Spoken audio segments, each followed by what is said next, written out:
Hello, everyone.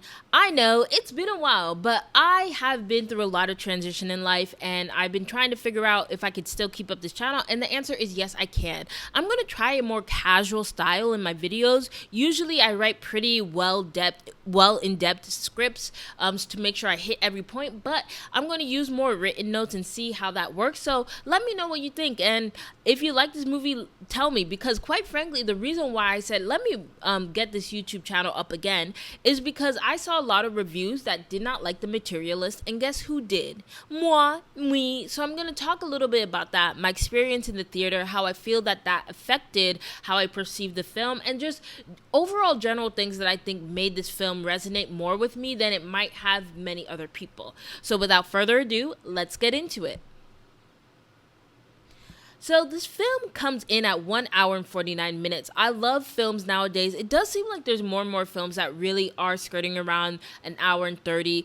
Towards the end of 2024, I felt like every film was at least 2 hours. So, and a lot more, quite frankly. So I'm really happy this film said, I'm a respect your time, an hour 49 minutes. Here we have Celine Song, who had an amazing, film debut with Past Lives. She was nominated for an Oscar, and that movie really sparked a lot of conversation. I felt, to me, it was a filmography variation of a lot of the conversations that were happening in literary fiction in the 2010s. So it was really cool to me. I thought that there was a lot of elements that in Past Lives we see here in Materialists, and I'm going to talk a little bit about why that might have affected the way people perceived the film, because there's a way I do believe that Past Lives, being about half of the film being about being Korean, kind of helped bury some of the style of Celine Song that is actually really quite nice. And I don't think that people are appreciating as much with Materialists.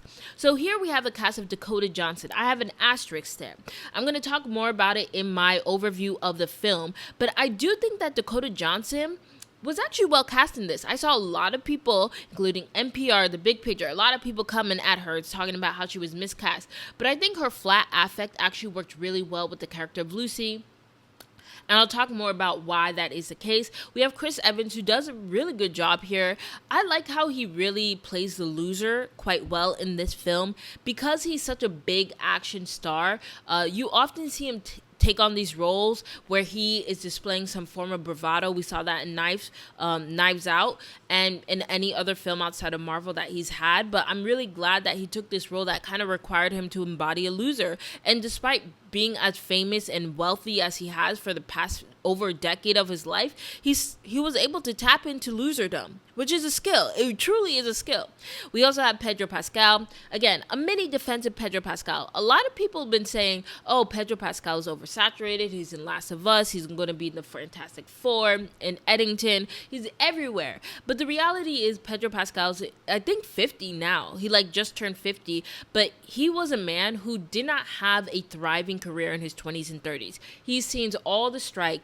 He's seen people kind of fall off the planet of the earth, and he's seen people probably reject very lucrative deals because they felt like the movie was too beneath them or not, right fit for them, and probably regretting that in the future when they're not getting those same offers. And I think he's making the right choice here, which is if I get an offer, I'm saying yes, because guess what?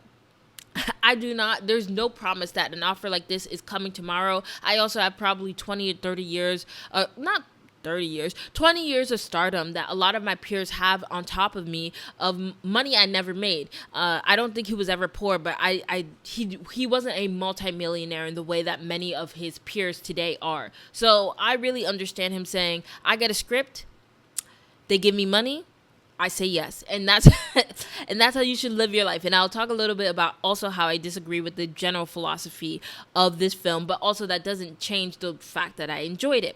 All right, we also have Zoe Winters and Dasha Nekrasova. So both of those individuals were actually on Succession, and they were very small characters, but I always love Zoe Winters, and I actually, again, think controversially, she did a great job in this film. Dasha, I had no idea that was Dasha. I know about all the Red Scare drama and whatever. I'm not going to accuse her of anything, but I think it's pretty obvious she's gotten some work done. There was just nagging familiarity when I saw her on the screen, and then realizing who it was. I was like, oh my god, just really wild what people could do with plastic surgery. I'm so sorry, because I just did not recognize her. You could have told me she was a new upstart and I would have believed you. But anyway, we have two Succession alum here. Dasha's role wasn't that great, but Zoe's was, and I did think it was really great. And of course, Marin Ireland, I love her. I need her to lead in films, and maybe I'll do like a movie binge of all of her films, because I really want to support actors and actresses that have really enticed me, despite the fact that they're not considered, movie stars. And Marin Ireland definitely is in that place where I think she's just so talented, and every time she's in a film, I'm like, or TV show, I'm like, yep, we are gonna get it. We're gonna get something good. And so the ideal audience for Materialists is somebody who read Bell Hooks' All About Love and would like to see a fictionalized version of the theories. So without further ado, let's get into spoiled territory and actually talk about the plot points. All right. So the film actually starts off with cave people, and when that started off, I'm not gonna lie, I got really anxious and nervous about what was gonna happen, how the cave people were involved. I still think the cave people weren't necessary, but in general, we see these cave people who clearly have no concept of modern society, of the big city, of money, of capitalism, of all that. They're just looking to survive, but you could see that they have fallen in love, and you see this man courting this woman. And the theory I have is that this, of course, is Celine Song presenting what is probably her perception of a pure look of love. Anyway, we are quickly thrust into the city, where we meet Lucy, who's played by Dakota Johnson, and she's meeting with her client, who is Sophie, played by Zoe Winters.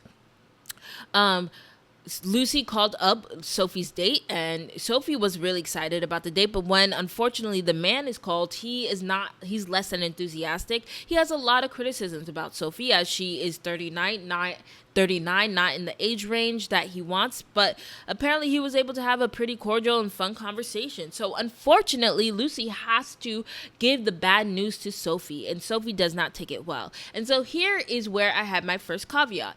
I think a lot of people hated Sophie and hated this character and didn't understand her, but I think this first scene really puts into context the fact that Sophie isn't as uptight as she's made to seem in that first scene. I think she's just reacting to the fact that she's been on 10 dates. It seems like she's had a pretty positive reaction to all these people, and that she hasn't been very stringent about, this idealistic man that she has. I think she's been pretty open, but with her 10th rejection, she's probably feeling like, okay, nobody's willing to compromise for me, so I'm not willing to compromise for anyone else. And so then we proceed to see Sophie kind of question this new prospective date that she's going to go on, whether he's really 5'11", whether he really has a job, and whether he's balding. And I think I saw reviewers frame it as she was this entitled woman who wanted more than she really not necessarily deserved, but really was possible out in the world. But I actually think that she's just being vindictive, because she's like, look, no one's willing to compromise for me. They all want their 26-year-old 120-pound model who also just happens to have gone to an Ivy League and be the smartest person and most intelligent and charismatic person ever. All these men want that. So then why can't I also kind of create a fairy tale in my head as well? And I think, quite frankly, that describes the dating economy today. It's not necessarily, in my opinion, a gender war thing. I think it's men and women sort of having this really skewed perception of what is out there.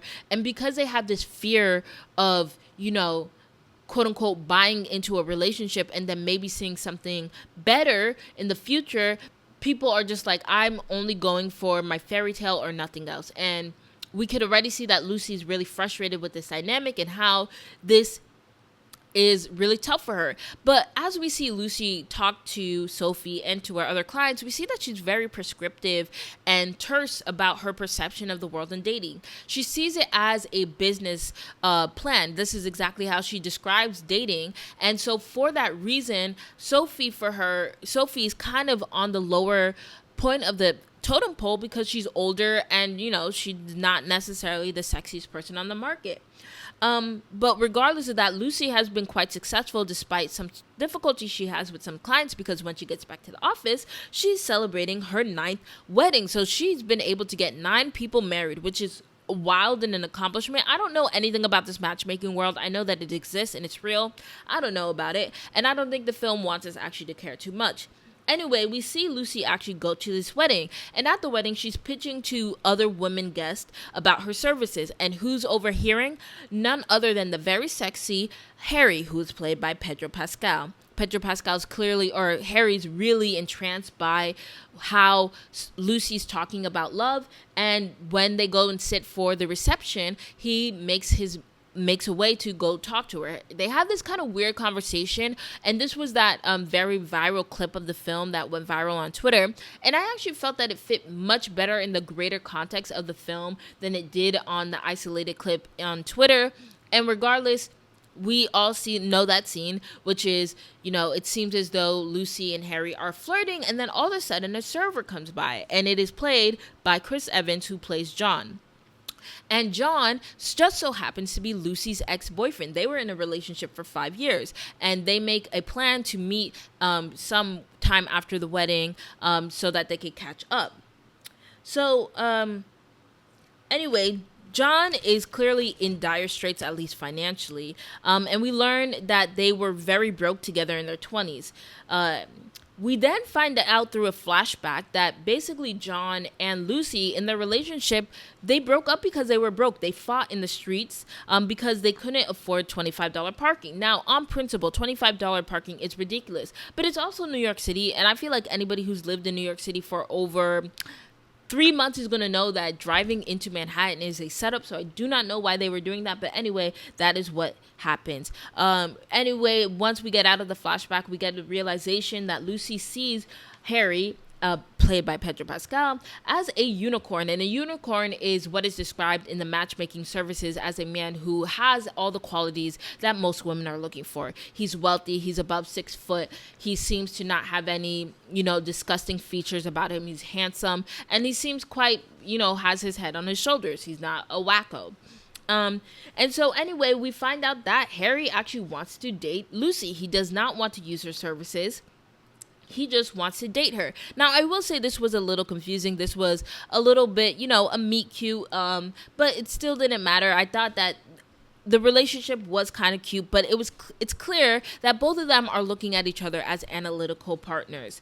And Lucy goes on a bunch of these fancy dates with Johns in these very expensive restaurants in New York City, and they kind of are discussing the world in this very cutthroat manner. And I do think that that was a part of their attraction, but I kind of agree with most critics when they say that there was no chemistry between Pedro Pascal and Dakota Johnson. With that being said, there wasn't supposed to be chemistry. And again, I also do believe that this is a type of relationship that exists out there. And quite frankly, and we'll get to it, I believe that Lucy should have stayed her ass with Harry. That's the smart role. Anyway, this is where I'm also going to talk a little bit about why I believe Dakota Johnson is really well cast in this film. She is an analytical person. The character of Lucy is very analytical. So Dakota Johnson's flat affect, I think, plays really well into this person who sees people less for their humanness and less for their characteristics and less for how is this person going to make me laugh and less for how does this person make me feel and more so how will this person make me feel in front of other people. And that coldness, as somebody who lives in New York City, who's been in the upper echelons of American corporate life, I can tell you that's a very real personality. It's this person who doesn't necessarily seem to feel emotions, more so can describe emotions but not feel them. And I think that describes a lot of people, and that's a character that Lucy is, and I think that Dakota Johnson is playing that character well. Again, controversial statement, but I think that that's fit in. And so I never felt disconnected from Dakota's portrayal of Lucy because I kind of was like, I know this person. I've seen this person before, and this person feels real to me. Anyway, in one of the final dates, or not one of the final dates, but in a date between John and Lucy, John is kind of saying he wants to take it seriously, and Lucy is making her case that he shouldn't be with her because she is quote unquote too old and not from a rich family. John insists, and then they go to his $12 million Tribeca penthouse, and she's just like, she's less so interested in the lovemaking that they're clearly going to partake in his room, and more so interested in the assets that he owns in his home. And so this kind of is a big omen for what is to come within the relationship. With that being said, okay, I do think that most rich people, especially if you're born rich, do not marry paupers. The prince and pauper situation that a lot of people talk about is not real. That doesn't really happen in real life. I think one of the reasons we do see that nowadays, it seems like it's a lot, is because a lot of them post online because I don't know, that's just how they do it. But for the most part, if you're very wealthy, you marry other wealthy people. It's very rare that people marry outside of their class. And even if it seems from the outside looking in that these two people are from different classes, there's usually some underlying conversation to be had. For example, the man might not be as rich as he might present himself to be. And that's usually, quite frankly, answers the whole entire question there. Either way, Lucy's having her time with John, and she gets to work. She's happy. Apparently, they don't care the fact that she clearly comes into work several hours late after her tryst with John. But then her boss, played by Marin Ireland, asks her to come into the office. And what we learned on Lucy's commute to the office was that she called Sophie's date. Sophie's date seemed to say it was a good date. However, he was really strange. He said that he didn't see the relationship as anything serious, but he'd be willing to go on a second date. But Lucy is optimistic because, again, we know that Sophie's been rejected 10 times already. So this is finally some good news. But that good news is burst. Because we learned that Sophie was assaulted on this date. Now, this was really, really shocking. I was genuinely surprised by it. Not necessarily the fact that this would happen under matchmaking services, but that the film would use this. But Celine Song is clearly using this assault to change Lucy's perception of the world. And this is where I would say I'd have more criticisms of Dakota Johnson's acting. As a result of learning about Sophie's assault, Lucy clearly is reconsidering her perspective of the world. She realizes that all of these factors that she uses to determine whether or not somebody is a quote-unquote good person and a good match tells her nothing about the character of the individual. And unfortunately, that led to the situation. She's really distraught by this. And she doesn't feel comfortable talking to Harry about this. So who does she turn to? John, who is basically in the same position he was in his 20s. Now in his mid-30s, he still has a bunch of roommates. He's still kind of jumping between catering gigs and then play jobs that clearly don't pay enough to allow him financial freedom.